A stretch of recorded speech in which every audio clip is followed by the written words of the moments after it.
রাজনৈতিক একটা দলের মিছিল মিটিং শোডাউন দেখলাম। অমুক হুঁশিয়ার, তমুক হুঁশিয়ার, সাবধান। তা আমার কথা হলো, এখন তো রাজনীতি মাঠটা ফাঁকা হয়ে গেছে, তাহলে কার বিরুদ্ধে ডাইরেক্ট অ্যাকশন আপনারা যান? আপনারা দিন শেষে জনগণের পিছনে ডাইরেক্ট অ্যাকশন দিবেন, ওটা আমাদের বোঝা আছে। ঠিক আছে, আশা করি এই সমস্ত কার্যকলাপ, আশা করি প্রতিহিংসামূলক রাজনীতি আপনারা করবেন না। আপনারা যারাই যে দল থেকেই নমিনেশন নেন, নির্বাচিত হন, সেই জেলার, সেই থানার আপনারা কাজ করবেন, উন্নয়ন করবেন, এটাই হওয়া উচিত। আর যদি নির্বাচনে আপনারা প্রার্থী হওয়ার, নির্বাচনে জয়লাভ করার সাথে সাথে আপনারা এটাও অঙ্গীকারনামা দেন, আপনাদের ধারা যদি দুর্নীতি প্রমাণিত হয়, আপনাদের ধারা যদি অপরাধ সংগঠিত হয়, আপনারা সাথে সাথে পদত্যাগ করবেন। আপনারা এই মুসলেখা দিয়ে আপনারা এমপি হন।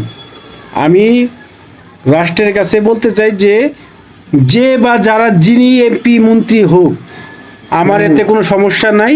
সাথে তারা এটাও মুসলেখা দেন যে আমি মন্ত্রী হলাম, আমার দ্বারা যদি জনগণের উপকার না হয়, জনগণ যে কোনো মূল্যে বা যে কোনো পরিস্থিতিতে আমাকে জনগণ অপসারণ করতে পারবে। এই মুসলেখা দিয়ে যদি আপনারা এমপি হতে পারেন, তখন আমার সমস্যা নেই। আশা করি এটা আমাদের দরকার, কারণ আমরা একটা মন্ত্রী বানাবো, সে বা এমপি বানাবো, সে হাতে পায়ে ধরে ভোট চাইবেন, ভোট চাওয়ার পরে পার হবেন, নির্বাচন হবে, নির্বাচিত হবেন, নির্বাচিত হওয়ার পরে আপনার 5 বছরে আমরা খুঁজেও পাবো না।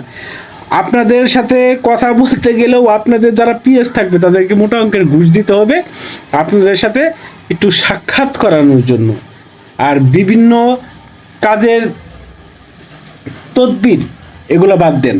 এই তদবির ব্যবসা, চাকরির ব্যবসা, চাকরি বাণিজ্য, এইসব বাদ দেন। যার যেরকম যোগ্যতা, যে যোগ্যতা থেকে চাকরি পাবে, যে যোগ্যতা থেকে রাস্তা, ব্রিজ, কালভার্টের কনস্ট্রাকশনে টেন্ডার পাবে, তার যোগ্যতা অনুযায়ী তাকে ন্যায্য কাজ তাকে বুঝিয়ে দেন এবং তার কাছ থেকে ন্যায্যভাবে, তার কাছ থেকে সঠিকভাবে কাজ হাসিল করেন। এটা একজন এমপি, একজন মন্ত্রী, একজন নেতার কাজ হইতে পারে। একজন নেতার কাজ এরকম হওয়া উচিত নয় যে চাকরি লাগবে, টাকা দাও, রাস্তাঘাটের কাজ আসছে, টাকা দাও। এই ধরনের মন মানসিকতা যে পর্যন্ত আপনারা চেঞ্জ না করতে পারবেন, আপনাদের দেশই থাকবে, দেশের আর ভালো হবে না।